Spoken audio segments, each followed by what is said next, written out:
नमस्कार। स्वागत है आप सभी लोगों का लर्न विद परफेक्ट में। आज हम लोग एक नया टॉपिक लेकर आए हैं, मापन और मूल्यांकन। थोड़ी सी तबीयत सही नहीं है तो आवाज़ आज मैं थोड़ा धीमी रखूँगा।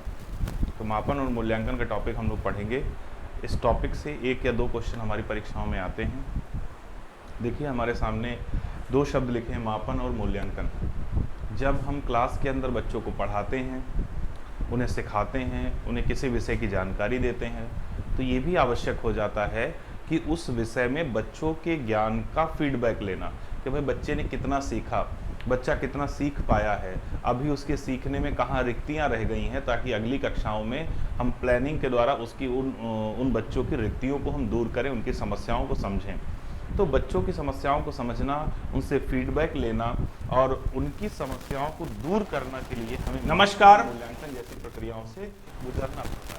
नमस्कार। बच्चे का मापन भी करते हैं और मूल्यांकन भी करते हैं। नमस्कार। अलग अलग प्रोसेस हैं। पहले हम लोग चर्चा नमस्कार। करेंगे मापन की और उसके बाद में मूल्यांकन की। तो हमारे सामने लिखा है मापन नमस्कार। यानी मेजरमेंट और इवैल्यूएशन नमस्कार। यानी कि मूल्यांकन। तो मापन नमस्कार। क्या होता है, पहले इसको मैं लिख देता हूँ फिर समझाता हूँ। नमस्कार। किसी छात्र की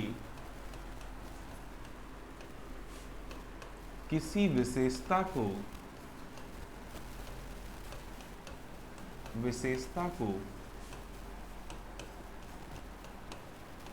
गणितीय रूप में प्रस्तुत करना, गणितीय रूप में प्रस्तुत करना मापन कहलाता है। मापन कहलाता है। कहने का मतलब है कि कक्षा में जब हम बच्चों को सिखा रहे होते हैं तो उनकी किसी भी क्षमता को अगर हम संख्यात्मक रूप में प्रस्तुत करते हैं, मैथमेटिकल फॉर्म में उसे रखते हैं, तो उसको हम क्या कहते हैं, मापन कहते हैं। जैसे मैंने कहा कि रोहन 80 नंबर पाया या 80 मार्क्स पाए, है ना, 80 अंक रोहन पाया। कोई रोहन नाम का लड़का है, वो अगर 80 अंक पाया है, 80 अंक पाया है, तो यानी हमने उसकी क्षमता को किसमें व्यक्त किया है, 80 एक तरीके से गणितीय रूप में प्रस्तुत किया है। तो किसी की क्षमताओं को गणितीय रूप में प्रस्तुत करना क्या कहलाता है, मापन कहलाता है। जैसे हम कहें कि रोहन 80 अंक पाया है, शीला कक्षा में प्रथम स्थान पाई है, सचिन की हाइट 5 फुट 5 इंच है। ये सारी चीजें जहां पर हमने किसी की विशेषताओं को अंकों में प्रस्तुत किया, नंबर हमने उसे दिए, तो उसे हम मापन कहते हैं। अभी हम लोग मूल्यांकन के बारे में चर्चा नहीं करेंगे, तो सिर्फ मापन समझिए। मापन क्या होता है, तो मापन होता है किसी भी बच्चे की किसी क्षमता को गणितीय रूप में प्रस्तुत करना। अगर मैथमेटिकल फॉर्म में किसी की क्षमताओं को हम विकसित करते हैं, प्रस्तुत करते हैं, तो उसे क्या कहते हैं, मापन कहते हैं। ठीक है। और यही मापन जब शिक्षा के क्षेत्र में होता है, यही मापन जब शिक्षा के क्षेत्र में होता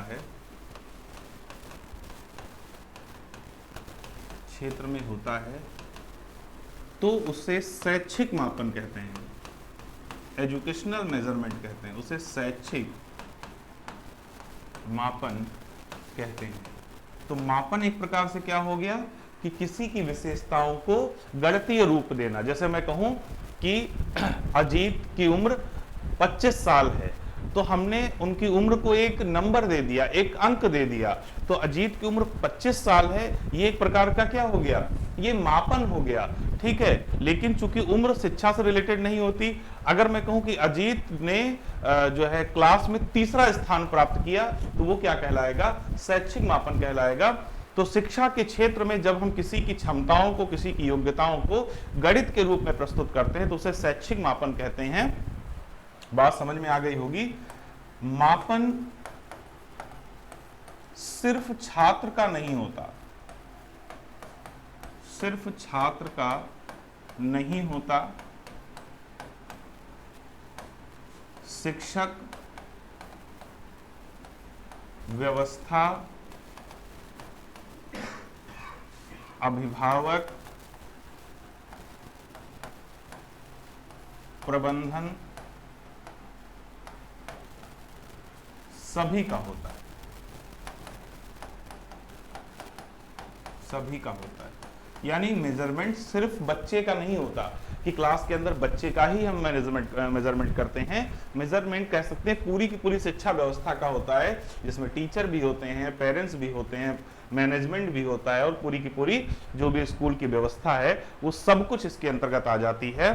तो मापन एक प्रकार की वह प्रक्रिया है जिसमें किसी के गुणों को अंक दिया जाता है।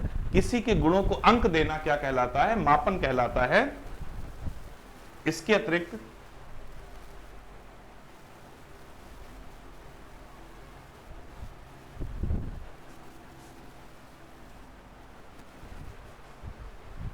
जब मेरा हैंकी उठाना लगा था,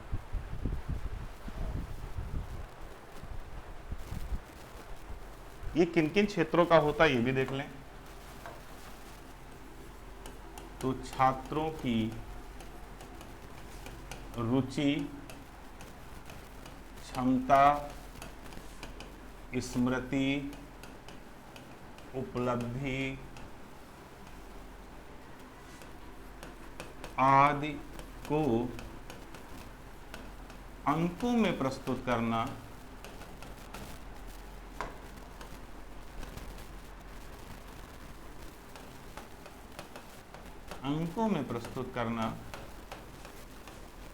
मापन कहलाता है, मापन कहलाता है। तो यानी बच्चे की बहुत सारी क्षमताएं, उसका इंटरेस्ट अगर हम नंबर में व्यक्त करें कि भाई बच्चे की 5 आदतें बड़ी अच्छी हैं, तो हमने उसको 5 से प्रस्तुत किया। क्षमता, ठीक है, मेमोरी, इस बच्चे की मेमोरी 10 दिन तक रहती है, तो हमने उसको एक अंक गणितीय नंबर दिया। उपलब्धि, कक्षा में पहला स्थान है, दूसरा स्थान है, इतने नंबर पाया। तो छात्रों की रुचि, क्षमता, स्मृति, उपलब्धि आदि को अंकों में प्रस्तुत करना क्या कहलाता है? मापन कहलाता है। अब बेसिकली मापन 2 प्रकार का होता है। मापन जो है वो 2 प्रकार का होता है। एक होता है मात्रात्मक मापन, मात्रात्मक मापन, और दूसरा होता है गुणात्मक मापन, यानी कि quantitative measurement and qualitative measurement. अब इनका अंतर क्या होता है समझ लीजिए। जैसे मैंने लिखा सचिन की लंबाई 5 फुट 5 इंच है। सचिन की लंबाई 5 फुट 5 इंच है। तो यहां पर हमने मात्रा बताई है कि भाई लंबाई की मात्रा कितनी है? 5 फुट 5 इंच, ठीक है। तो जहां पर हम किसी बच्चे के किसी भी विशेषता को सीधा सीधा नंबर देते हैं कि सचिन की लंबाई 5 फुट 5 इंच है, तो वो कैसा मापन कहलाता है? मात्रात्मक मापन कहलाता है। लेकिन अगर हम गुणात्मक मापन की कहें तो लिखें हम सचिन की बुद्धि लब्धि IQ 120 है। अब यहां देखिए अंतर क्या हुआ?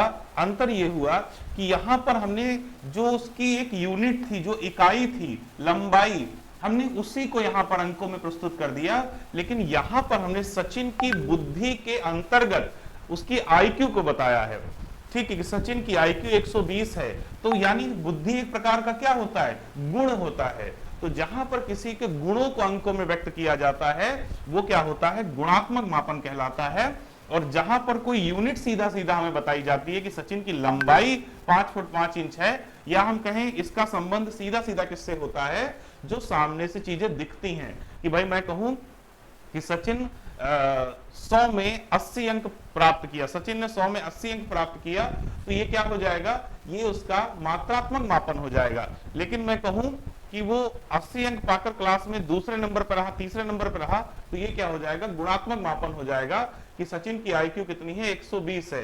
तो गुणात्मक मापन वो होता है जिसमें हम उसके इकाई के गुणों की माप करते हैं। भाई यहां पर बुद्धि एक इकाई है, ठीक है, उसके गुण हम बता रहे हैं कि वो 120 IQ है, या जो है 140 IQ है, या 90 IQ है, तो वो गुणात्मक मापन हो गया। और जहां पर हमने उसकी सीधा सीधा लंबाई बताई वो क्या हो गया, मात्रात्मक मापन हो गया। तो ये बेसिक चीजें पहले इसको समझते हैं फिर से, कि मापन और मूल्यांकन दो अलग अलग प्रक्रिया हैं। अभी हम मूल्यांकन पर चर्चा नहीं कर रहे हैं, अभी हम चर्चा मापन पर कर रहे हैं। और यहाँ साफ साफ लिखा है किसी छात्र की किसी विशेषता को गणितीय रूप में प्रस्तुत करना मापन कहलाता है। यही मापन जब शिक्षा के क्षेत्र में होता है तो क्या कहलाता है, ये शैक्षिक मापन कहलाता है। मापन सिर्फ छात्र का नहीं होता, शिक्षक, व्यवस्था, अभिभावक, प्रबंधन सभी का होता है। छात्रों की रुचि, क्षमता, स्मृति, उपलब्धि आदि को अंकों में प्रस्तुत करना मापन कहलाता है। मापन मुख्य रूप से दो प्रकार का होता है। मात्रात्मक मापन, जहां पर हम किसी यूनिट को सीधा सीधा, किसी इकाई को सीधा सीधा प्रस्तुत करते हैं, और गुणात्मक मापन वो होता है जहां पर हम गुणों को प्रस्तुत करते हैं। ठीक है, तो गुणों को अंक के रूप में देना, गुणों को बताना अंक के रूप में गुणात्मक मापन है, और किसी इकाई को सीधा सीधा अंक के रूप में प्रस्तुत करना जो है वो मात्रात्मक मापन है। ठीक है, इसकी परिभाषाएं हैं, ये दो परिभाषाएं इन्हें आप याद कर लें। स्टीवेंस के अनुसार, स्वीकृत नियमों के अनुसार किसी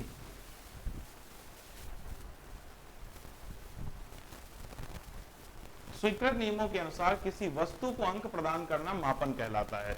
स्टीवेंस कहते हैं कि कोई भी वस्तु है, अगर उसको हम स्वीकृत नियमों के आधार पर, पहले से बने बनाए नियमों के आधार पर अंक देते हैं, कोई भी नंबर देते हैं कि भाई यहाँ पर 4 पंखे लगे हुए हैं, तो ये क्या हो गया, मापन हो गया। और मॉरिसन क्या कहते हैं, मापन मूल रूप से एक भाग की उस प्रक्रिया को कहते हैं जिसमें छात्र की किसी विशेषता को संख्यात्मक रूप दिया जाता है। वही बात स्टीवेंस ने भी कही कि मापन मूल रूप से एक भाग के रूप में उस प्रक्रिया को कहते हैं जिसमें छात्र की किसी विशेषता को संख्यात्मक रूप दिया जाता है। यानी छात्रों की किसी विशेषता को जब हम अंक गणित में प्रस्तुत करते हैं, मैथमेटिकल रूप में उसको लेकर आते हैं, तो उस प्रक्रिया को हम क्या कहते हैं, मापन कहते हैं। तो मापन और कुछ ना होकर क्या होता है, किसी छात्र की विशेषताओं को गणितीय रूप में प्रस्तुत करना। ठीक है, गणितीय रूप में बताना।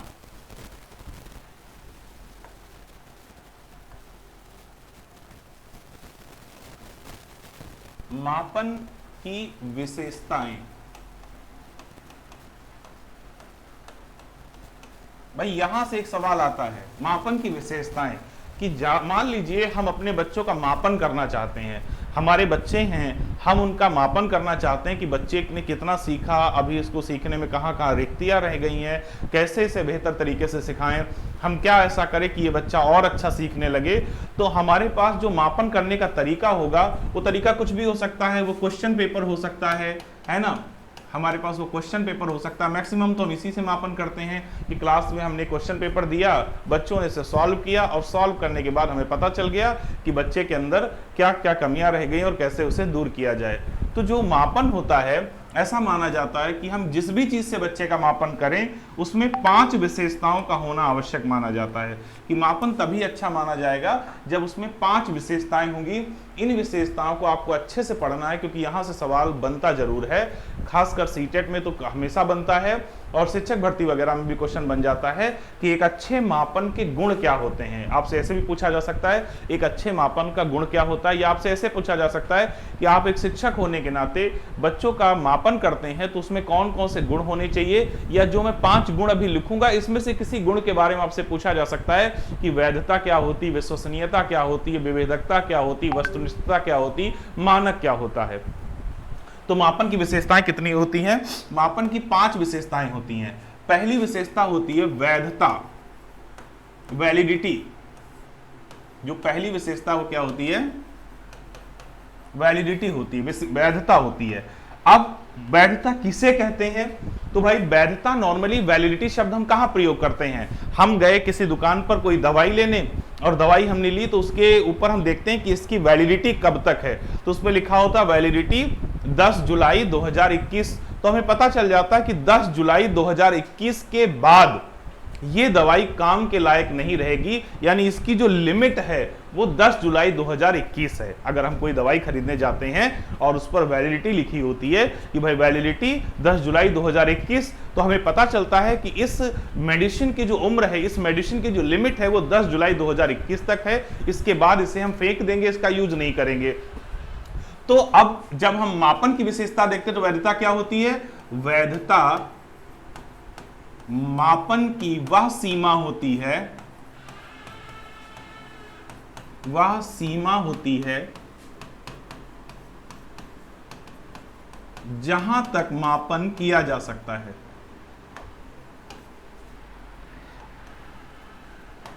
जहां तक मापन किया जा सकता है कि भाई हमारी लिमिट होती है। अभी मैंने बताया कि भाई मेडिकल स्टोर पे आप दवाई लेने गए तो मापन क्या होता है, लिमिट होती है कि कितने दिन तक ये दवाई काम करेगी, उसके बाद इस दवाई का कोई यूज नहीं रहेगा। तो मापन क्या होता है, लिमिट होती है कि भाई अगर मैंने जो पेपर बनाया है, मैंने जो मापन का तरीका अपनाया है, ये बच्चों की किस लिमिट तक परीक्षण ले पा रहा है। कि अगर मैंने आपसे 50 क्वेश्चन दिए और 50 क्वेश्चन जीन पियाजे के हैं तो हमारी लिमिट क्या होगी, जीन पियाजे हो गई। यानी जीन पियाजे से बाहर की चीजें हम उस प्रश्न पत्र में आपसे नहीं जान सकते क्योंकि हमारा प्रश्न पत्र ही उस लिमिट तक है। तो आप वैधता को उद्देश्य भी कह सकते हो, एक बार सीटेट में पूछा भी गया था। यानी शैक्षिक उद्देश्यों को ही वैधता कहते हैं कि हमारा उद्देश्य कहां तक पूरा हो रहा है, कि हमने जो मापन का एक अपना तरीका अपनाया है, जो पेपर हमने बनाया है, वो बच्चे की किस सीमा तक परीक्षण कर पा रहा है। जैसा यहां पे लिखा है, मापन कि वह सीमा जहां तक हम मापन किया जा सकता है क्या कहलाती है, वैधता कहलाती है। यानी वह लिमिट, वह लास्ट पॉइंट कि जहां तक हम बच्चे का मापन कर सकते हैं। यदि मैंने बच्चे से कहा कि अपनी कॉपी पर 5 फलों के नाम लिखो, तो हमारा जो उद्देश्य है या हमारी वैधता वो क्या है, 5 फल हैं। क्योंकि 5 फलों के नाम लिखवाकर हम फूलों के बारे में जानकारी बच्चे से नहीं ले सकते, हम चिड़ियों के बारे में जानकारी नहीं ले सकते, हम पशुओं के बारे में जानकारी नहीं ले सकते, हम जानकारी सिर्फ 5 फलों के बारे में ले सकते हैं। तो वैधता वह सीमा होती जिसके बाहर मापन नहीं किया जा सकता। आई होप बात आपकी समझ में आ गई होगी। दूसरी चीज जो विशेषता होती वो होती है विश्वसनीयता।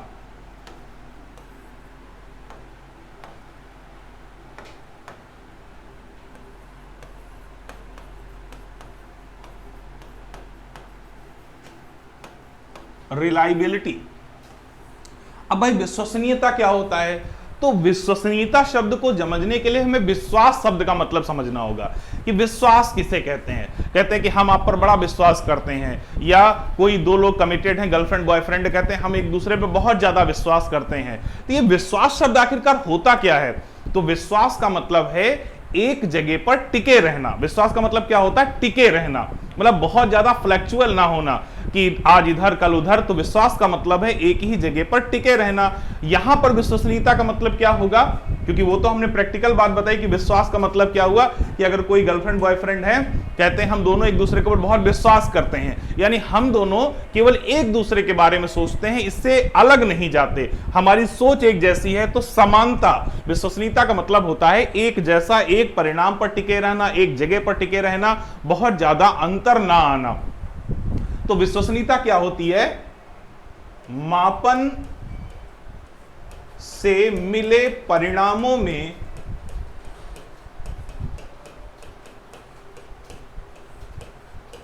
समानता होना।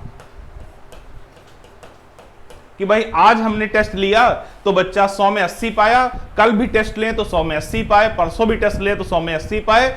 तो अगर हमारे पेपर में या हमारे मापन में विश्वसनीयता है तो बहुत ज्यादा अंतर नहीं होगा। ऐसा नहीं कि आज बच्चे ने टेस्ट लिया तो वो 100 में 80 पा रहा है, कल वो 45 ही पाया, परसों 25 पाया, फिर वो 70 पाया। तो अगर आपको परिणामों में अंतर दिखने लगे तो समझ लीजिए आपके परीक्षण में किसकी कमी है, विश्वसनीयता की कमी है। सवाल पूछा जा चुका है कि परिणामों में अंतर आने पर किस चीज की कमी मानी जाती है, तो विश्वसनीयता की कमी होती है, रिलायबिलिटी की कमी होती है अगर परिणामों में अंतर दिखे। कि भाई बच्चे ने 1 महीने पहले टेस्ट दिया था या 1 महीने पहले उसका हमने मापन किया था तो 100 में वो 60 नंबर लाया था, और 1 महीने बाद हमने मापन किया तो वो 100 में केवल 25 नंबर ला पाया। तो कमी कहां है, कमी है मापन की विश्वसनीयता पर, कि आपका मापन बच्चे के अनुसार नहीं था, या पिछली बार बच्चे ने नकल करके वो 60 नंबर ले आया था, या किसी तुक्के में 60 नंबर ले आया था। अगर वो विश्वसनीय परिणाम है तो हर बार परिणाम विश्वसनीय ही होगा, है ना। अगर चीटिंग करके इधर उधर से नंबर ले आया तो अलग बात है, अगर विश्वसनीय है, अगर वो रिलायबल है तो परिणामों में अंतर नहीं पाया जाएगा। तो मापन से मिले परिणामों में समानता होना क्या कहलाती है, विश्वसनीयता कहलाती, रिलायबिलिटी कहलाती है, जिसमें अंतर नहीं होना चाहिए। तीसरा गुण इसका क्या होता है, तो तीसरा गुण होता है वस्तुनिष्ठता।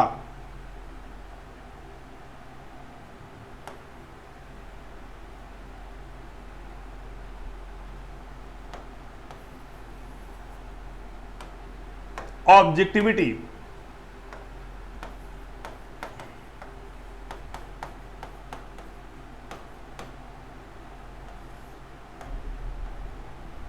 वस्तुनिष्ठता, ऑब्जेक्टिविटी। अब देखिए वस्तुनिष्ठता क्या होती है कि मान लीजिए मेरे कोई जानने वाला बच्चा है, मैं उसके बारे में पहले से जानता हूं और मैं एक क्वेश्चन पेपर बना के लाया हूं कि इस क्वेश्चन पेपर के क्वेश्चन मैं इस बच्चे से पूछूंगा। चूंकि मैं बच्चे को पहले से जानता हूं और मैं ये जान गया कि ये क्वेश्चन तो बच्चा आसानी से बता देगा, तो मैंने क्या किया, उसमें उन क्वेश्चन को बदल दिया। तो यानी हमारे परीक्षण में वस्तुनिष्ठता नहीं है।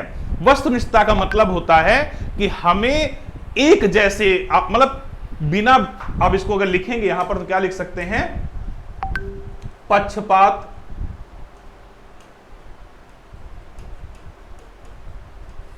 भावना, पूर्व ज्ञान आदि से रहित होना। भाई हमारे सामने बच्चा आया तो मैं उसे नहीं जानता ये कौन सा बच्चा है, मेरे लिए वो स्टूडेंट है, भले मैं उसको जानता हूं, भले मेरा बेटा ही क्यों ना हो, मैं उसे नहीं जानता, मैं उससे भी उसी तरीके का ट्रीटमेंट करूंगा जैसे मैंने सारे बच्चों से किया है, मैं उससे भी वैसे क्वेश्चन पूछूंगा जैसे सारे बच्चों से पूछा है। तो जब हम पक्षपात नहीं करते, हम किसी तरीके का उसमें बायजनेस नहीं करते, फीलिंग्स कि भाई मैंने कोई ऐसा क्वेश्चन पूछ दिया जिसमें बच्चे ने कुछ ऐसा उत्तर दिया मुझे बहुत अच्छा लगा, भले वो गलत उत्तर था, मैंने कहा इसको नंबर अच्छा दो, नहीं, हम उसको उसी के अनुसार नंबर देंगे, उसी के अनुसार अंक देंगे जैसा बच्चे ने उत्तर दिया है। तो किसी तरीके की फीलिंग्स ना होना। अब फीलिंग्स ना होना तो मान ली पहले पेपर होता था सब्जेक्टिव, लिखा जाता था, तो जब हम कोई निबंध लिखवाते हैं कि भाई हमने निबंध लिखवाया, हमने कहा निबंध लिखो भारत में जो है वर्तमान मौद्रिक परिदृश्य उस पर निबंध लिखो। अब मैं किसी पार्टी का समर्थक हूं और बच्चे ने उसी पार्टी के सपोर्ट में सब कुछ लिख दिया, मैंने खूब अच्छा नंबर उसे दे दिया, ठीक है। या मैं उस पार्टी का सपोर्टर नहीं हूं और बच्चे ने उसके समर्थन, मैंने उसका नंबर काट दिया। तो कहने का मतलब है जब निबंध लिखाया जाता है, जब इस तरीके की चीजें होती है तो वहां पर वस्तुनिष्ठता नहीं होती है। तो वस्तुनिष्ठता सबसे ज्यादा पाई कहां जाती है, ऑब्जेक्टिव पेपर में। इसीलिए परीक्षण हमेशा कैसा होना चाहिए, ऑब्जेक्टिव होना चाहिए। जब परीक्षण ऑब्जेक्टिव होता तो उसमें पक्षपात नहीं हो पाता, भावनाओं का कोई स्थान नहीं रहता, हमारा बच्चे के ऊपर जो पूर्व ज्ञान है हम उसको नहीं यूज करते। केवल 4 ऑप्शन होते हैं, उसमें बच्चे को एक ऑप्शन ही चुनना होता है। तो बिना किसी पक्षपात के, बिना किसी भेदभाव के, बिना किसी पहले से जाने एक जैसा व्यवहार करना कि भाई मैंने एक क्वेश्चन की सीरीज बनाई, पहला क्वेश्चन इस बच्चे से पूछा, दूसरा इस बच्चे से पूछा, तीसरा इस बच्चे से पूछा और चौथा क्वेश्चन जो था बड़ा इजी था और मुझे पता ये बच्चा बड़ा टैलेंटेड, मैं क्वेश्चन बदल दूं, तो मेरे परीक्षण में क्या नहीं है, वस्तुनिष्ठता नहीं है। मुझे जो जिसके नंबर पे आ रहा है उसे वही पूछना चाहिए, क्वेश्चन को बदलना नहीं चाहिए, क्योंकि फिर उससे क्या आ जाता है, पक्षपात आ जाता है। तो हमें वस्तुनिष्ठ होकर, हमारे लिए बच्चों के बारे में कोई जानकारी नहीं है, हमारे लिए वो बच्चा एक स्टूडेंट है, जैसे बाकी स्टूडेंट वैसे वो स्टूडेंट, इस तरीके से परीक्षण लेना क्या कहलाता है, वस्तुनिष्ठता कहलाता है। चलिए जो चौथा गुण होता है, कैसे हैं आप सभी, विभेदकता।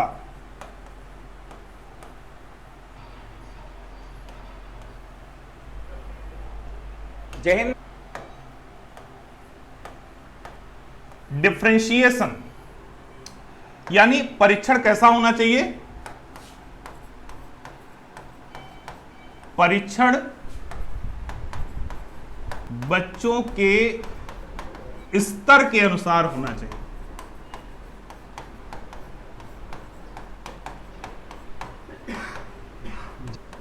स्तर के अनुसार होना चाहिए, यानी कक्षा 1 का बच्चा है, 2 का बच्चा, 3 का बच्चा, 4 का बच्चा, मैं सबसे एक ही जैसा परीक्षण ना करने लगूं कि भाई जो मैंने कक्षा 1 में किया वही 2 में। हमें बच्चे की यानी जरूरतों को, उसके लेवल को, उसके स्तर को देखकर हर बच्चे के लिए अलग तरीके का मापन करना चाहिए। हम एक जैसे मापन से सभी प्रकार के बच्चों का मापन नहीं कर सकते, क्योंकि बच्चे को थोड़ा कम दिखाई देता है और मापन क्या कर रहे हैं, उसको एक सीट दे दी हमने कि भाई इस पे लिखो, कैसे लिख देगा, उसके लिए बड़ा बड़ा फॉन्ट होना चाहिए। अगर बिल्कुल नहीं दिखाई देता तो उसको बोले, हम सुने ताकि बच्चा वो, तो हमें बच्चे के स्तर को भी ध्यान रखना चाहिए। ये चौथा गुण होता है। और 5वां गुण जो होता है वो है मानक, स्टैंडर्ड। अब मानक क्या है, परिणामों को व्यक्त करने का तरीका।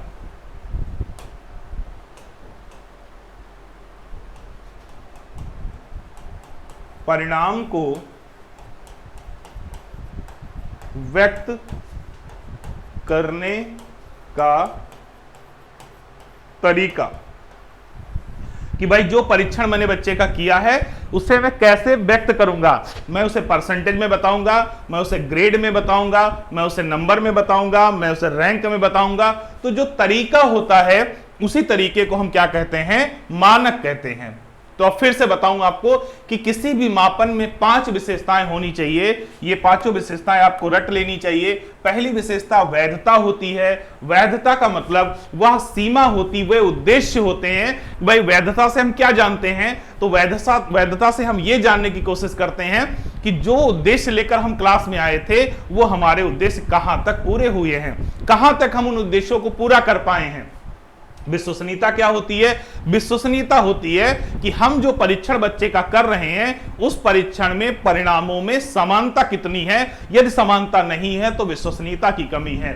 वस्तुनिष्ठता, हम बच्चे से स्टूडेंट की तरह व्यवहार करें, उसके बारे में जो हमारा पूर्व ज्ञान है, उसके बारे में जो हम पक्षपात या फीलिंग्स हैं उनको हटाकर एक वस्तु की तरह, एक ऑब्जेक्टिव की तरह उससे हम परीक्षण करें।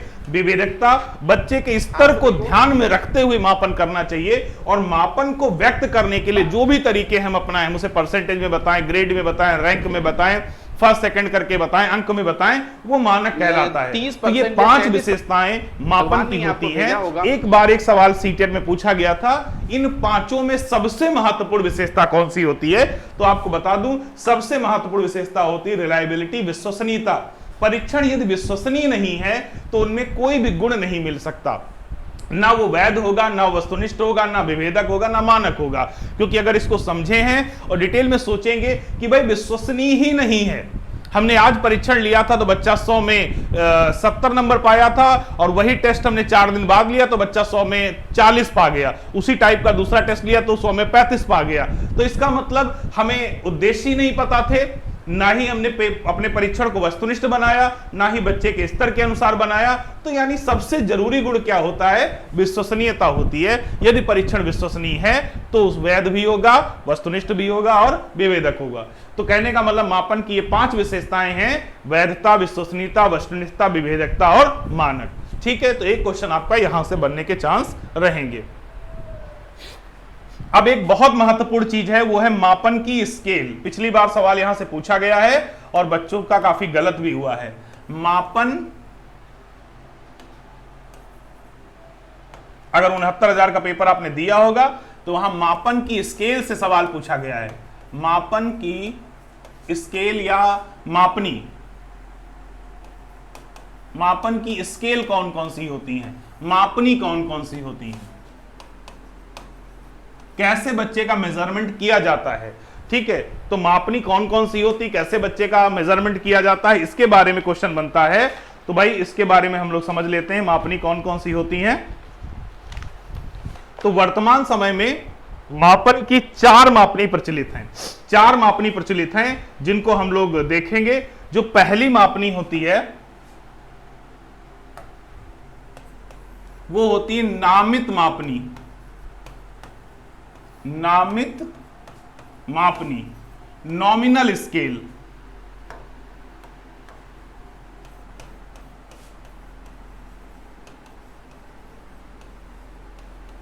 नॉमिनल स्केल, नामित मापनी। जो पहली मापनी है वो नामित मापनी होती है। ऐसे समझिए, इसका मतलब क्या होता है कि मान लीजिए कोई समूह है, एक बड़ा सा समूह है और उस पूरे समूह के लिए हमने एक अंक निर्धारित कर दिया कि भाई ये 10-50 लोग हैं और इन सबके लिए हमने कोई एक अंक निर्धारित कर दिया। तो जब समूह के लिए, लिख दूं मैं इसको तो बाद में समझाऊं,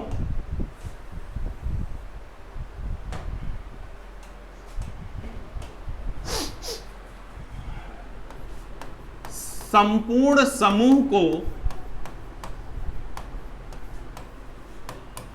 जब एक अंक द्वारा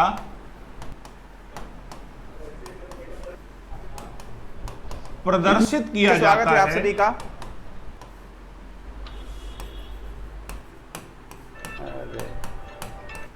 तो खैर नामित माध्यम में मापनी जुड़ने के कहलाता है। जैसे पिन कोड, पिन कोड। अब पिन कोड क्या होता है कि मान लीजिए लखनऊ में सीतापुर रोड का पिन कोड है 226020।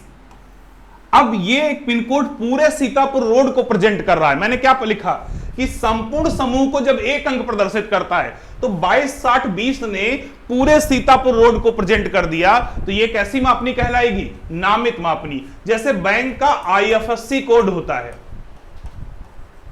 अब आईएफएससी कोड जो होता है वो पूरे बैंक को प्रदर्शित करता है। कोड एक ही है कि मान लीजिए SBI 0005460। अब ये एक कोड है, ये एक अंक है। इस अंक ने पूरी एक ब्रांच में जिसमें कम से कम 50 एम्प्लॉई हैं और 4000 उसमें जो है खाता धारक हैं, तो लगभग इतने लोगों को प्रदर्शित करने के लिए एक अंक आ गया SBI 0005460। तो जहां पर संपूर्ण समूह को व्यक्त करने के लिए एक अंक का प्रयोग किया जाता है वो मापनी क्या कहलाती है? नामित मापनी कहलाती है। जैसे मैं कहूं कि भाई ये बैच चौथा बैच है, सुबह से मैं 3 क्लास पढ़ा चुका हूं, ये चौथा बैच पढ़ा रहा हूं, तो इसका मतलब 4 अंक से मैंने अब पढ़ाए जा रहे 100-200 सबको मैंने प्रेजेंट कर दिया। मैं क्लास में खड़ा हूं, सामने हमारे 200 बच्चे बैठे हैं, मैंने कहा आप लोगों का बैच चौथा बैच है। अब से पहले मैं 3 बैच पढ़ा चुका हूं, तो 4 नंबर से मैंने पूरे बैच को प्रेजेंट कर दिया। तो वही बात आ गई जो मैंने लिखी है कि जब समूह को एक अंक द्वारा प्रदर्शित किया जाता है तो मापनी क्या कहलाती है? वो नामित मापनी कहलाती है। पूरे समूह के लिए एक नंबर दे देना। आई होप बात आपकी समझ में आ गई होगी कि मान लीजिए मैंने कहा कक्षा 7, तो कक्षा 7 कहकर मैंने क्या बताया कि 7 नंबर से मैंने उस क्लास में पढ़ने वाले 100 बच्चों को रिप्रेजेंट कर दिया। ठीक है, तो इसमें एग्जाम्पल में आप क्या लिख सकते हैं? एग्जाम्पल में क्या होगा? पिन कोड, और एग्जाम्पल में क्या? Class, IFSC code. तो ये सारी मापनी कैसी हैं? ये सब नामित मापनी होती हैं, नॉमिनल स्केल होती हैं, जहां पर एक अंक के द्वारा हम पूरे समूह को प्रदर्शित करते हैं। ठीक है, बात समझ में आ गई?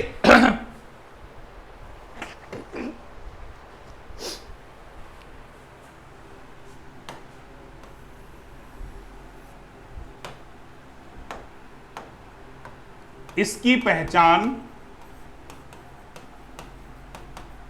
बहुलक होता है, बहुलक होता है। ठीक, दूसरी मापनी आते हैं। दूसरी मापनी होती है ऑर्डिनल यानी क्रमित मापनी, क्रमिक मापनी, ऑर्डिनल स्केल। अब क्रमिक मापनी क्या होगी कि भाई पहले वाली मापनी में क्या था कि एक पूरे समूह के लिए एक अंक डिसाइड किया गया कि भाई ये पूरी क्लास है जिसको मैं ये कक्षा 4 है तो 4 नंबर से मैंने पूरी क्लास को प्रेजेंट कर दिया। लेकिन इसमें क्या होता है, एक ही समूह के, इसमें क्या ये उससे उल्टा है, एक ही समूह की विभिन्न इकाइयों को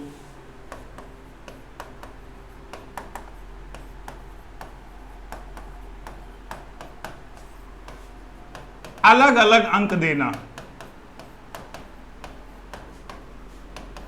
अलग अलग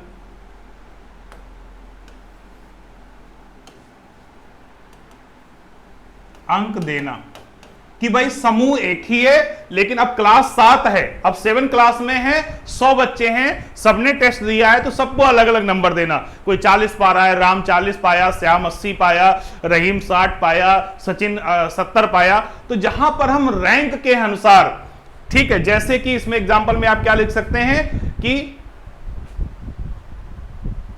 कक्षा की रैंक, क्लास की जो रैंक होती है कैसी मापनी है? क्रमिक मापनी है कि 1 नंबर पर ये बच्चा, 2 नंबर पर ये बच्चा, 3 नंबर पर ये बच्चा, 4 नंबर पर ये बच्चा। इसके अलावा जॉब प्रमोशन,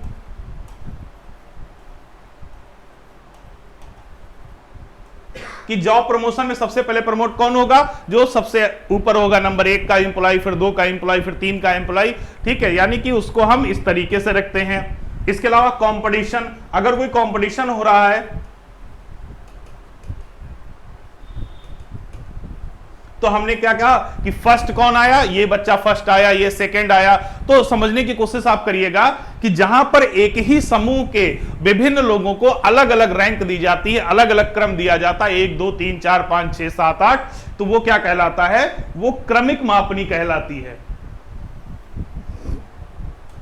ना। जैसे कि मान लीजिए हमने कोई टेस्ट लिया, तो टेस्ट में कोई बच्चा है जिसका नाम है ए, कोई बच्चा ए है वो पहले नंबर पर आया, बी है वो दूसरे नंबर पर आया, सी तीसरे नंबर पर आया, तो यानी इस मापनी को क्या कहेंगे, क्रमिक मापनी। पूरे समूह के लिए 1 अंक दे दिया, नामित मापनी। चलिए तीसरी मापनी पे आते हैं।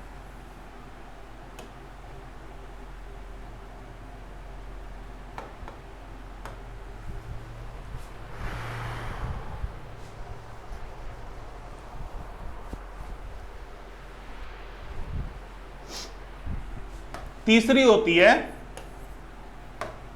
अंतराल मापनी, इंटरवल स्केल।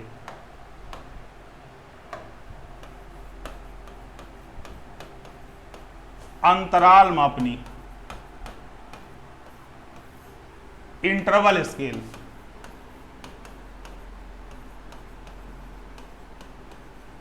अब इसमें क्या होता है,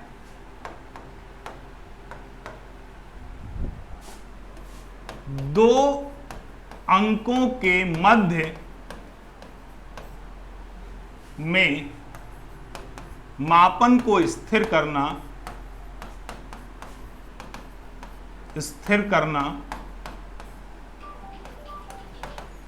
अंतराल मापनी है। यानी 2 अंकों के बीच, जैसे मान लीजिए कैलेंडर होता है, कैलेंडर होता है, तो कैलेंडर में पहला महीना और 12 महीना पूरा का पूरा मापन इन्हीं के बीच चलता है। पहला, दूसरा, तीसरा, चौथा, पांचवा, छठा, सातवां, आठवां, 9वां, 10वां, 11, 12, फिर 1 2 3 4, यानी परम शून्य कभी नहीं होता। सवाल पूछा गया 69,000 में किस मापनी में परम शून्य होता है। इसमें परम शून्य नहीं होता क्योंकि शून्य महीना कभी नहीं हो सकता। घड़ी है, घड़ी में सबसे पहले 12 बजेगा, फिर 1 बजेगा, फिर 2 बजेगा, फिर 3, तो यानी कैलेंडर हो गया, घड़ी हो गया, ठीक है, थर्मामीटर हो गया। अब थर्मामीटर में जो टेम्परेचर होगा वो कितने से होगा, यानी 96 97 से सेट है थर्मामीटर और 110 तक, तो सारा का सारा टेम्परेचर इन्हीं के बीच आएगा। 96 97 98 99 100 1 2 3 4 5 6, इसी के बीच सारा का सारा खेल होगा। ठीक, घड़ी में क्या होगा, 12 बजेगा और फिर क्या होगा, 1 बजेगा, 2 बजेगा, 3 और फिर 12 बजेगा, फिर 1 2 3। कैलेंडर में क्या होगा, पहला महीना, दूसरा महीना, तीसरा महीना। तो जहां पर हम 2 अंकों के बीच संपूर्ण व्यवस्था को रखते हैं,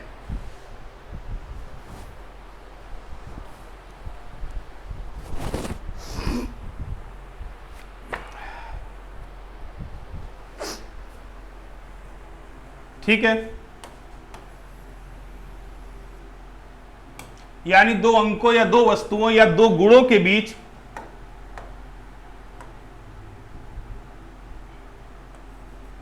जो मापन किया जाता है उसे क्या कहते हैं, हम उसे कहते हैं अंतराल मापनी। ठीक है, इसमें परम शून्य नहीं होता। इस मापनी में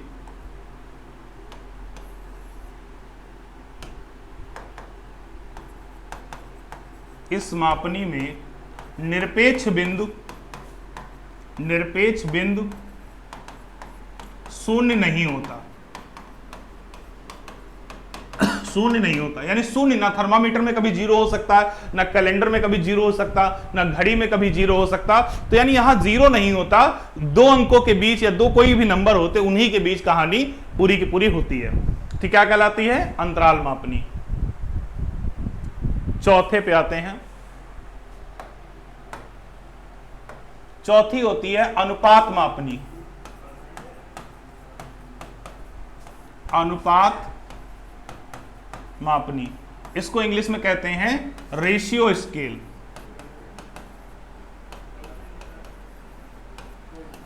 इसके बारे में कुछ चीजें समझिए।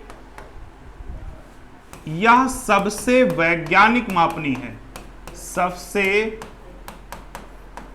वैज्ञानिक एवं शुद्ध मापनी होती है,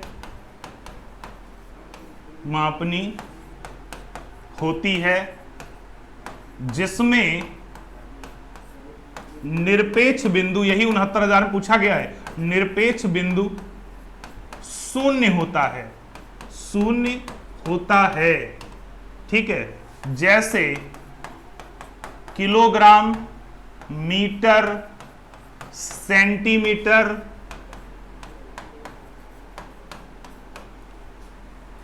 और कुंटल, लीटर, यानी जितने भी ये माप के तरीके हैं, चाहे किलोग्राम हो, मीटर हो, सेंटीमीटर हो, लीटर हो, ये सब किसके अंतर्गत आते हैं? अनुपात मापनी में। क्योंकि यहां पर जीरो होता है, यहां पर जीरो होता है कि भाई कितने किलोग्राम, तो कहा जो है जब कोई चीज हटा ली तो वो जीरो भी हो सकता है। तो जहां पर जीरो होगा, ठीक है, वहां वो मापनी कौन सी होती है? अनुपात मापनी कहलाती है। इसमें निरपेक्ष बिंदु जीरो होता है, या हम कहें इसकी शुरुआत ही जीरो से होती है। आप ऐसे समझिए, निरपेक्ष बिंदु का मतलब प्रारंभ, तो जिस मापनी का प्रारंभ शून्य से होता है, ठीक है, वो क्या कहलाती है? अनुपात मापनी कहलाती है। तो ये 4 प्रकार की मापनी है। यहां से सवाल आपकी परीक्षा में बनेगा जरूर, क्योंकि ये बहुत महत्वपूर्ण टॉपिक है, हर बार बना है 69,000, 68,500 सब में। फिर से एक बार समझिएगा, मापन की स्केल या मापन की मापनी 4 होती हैं। नामिक मापनी, नॉमिनल स्केल, जब पूरे के पूरे समूह को 1 नंबर दे दिया जाता है। क्रमिक मापनी, जब हम एक ही समूह के विभिन्न इकाइयों को अलग अलग नंबर देते हैं। अंतराल मापनी, 2 वस्तुओं या 2 विशेषताओं के बीच पूरे समूह को रखना क्या कहलाता है? अनुपात अंतराल मापनी। और सबसे वैज्ञानिक क्या होती है? अनुपात मापनी, जहां पर शुरुआत जीरो से होती है, 0 फिर 1 फिर 2 फिर 3, यानी वो जितना भी हो सकता है उसका कोई अंत नहीं होता, तो उस मापनी को हम अनुपात मापनी कहते हैं। इस प्रकार जो है ये 4 प्रकार की मापनी होती है। एक चीज, दूसरी चीज हमने आपको क्या बताई कि जो मापन होता है इसकी 4-5 विशेषताएं होती हैं: वैधता, वस्तुनिष्ठता, विभेदकता, मानक और विश्वसनीयता। तो ये मापन के बारे में चीजें हो गई, इनकी डेफिनेशन बताई। नेक्स्ट क्लास में हम लोग मूल्यांकन के बारे में पढ़ेंगे। अगली क्लास में हम लोग मूल्यांकन पढ़ेंगे। तो ये बड़ा टॉपिक था मापन और मूल्यांकन, जिसको 2 क्लास में हमने कर दिया। मापन के बारे में सारी जानकारी हमने ले ली, मूल्यांकन हम अगली क्लास में पढ़ते हैं। ओके, धन्यवाद।